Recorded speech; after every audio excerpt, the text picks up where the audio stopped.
lumipat kami ng accommodation, guys. Mas mura dun sa nauna. So, this is Hotel Uno. Nasa ano lang siya, Claveria lang siya. So, downtown lang siya. Malapit sa Marco Polo.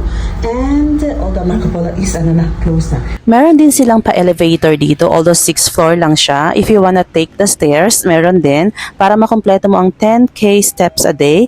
Ito ang kanilang lobby. Tapos, may restaurant din sila dito. So, pwede kang mag-order ng food dito. I-room tour ko kayo. So, pagdating nyo nga is, ganito yung area. Yung area. Ayan siya. That's the area. And pagpasok ninyo, from the door is yung CR. Yan, malaki ang CR niya compared doon sa natinirahan namin sa may Vivaldi. This is very big CR.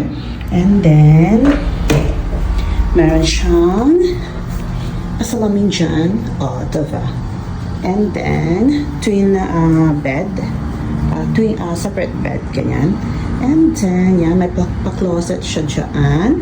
Tapos yun lang. And aircon. And TV. Although this one is cable TV table. May free water sila nasa labas. Pero may kasama siyang pitchel dito and baso. So, kukuha ka na lang ng water sa labas kasi meron doon water dispenser. Pakita ko sa inyo. Wait lang.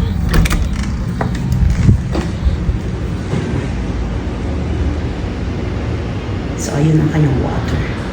And, balik tayo. So, room.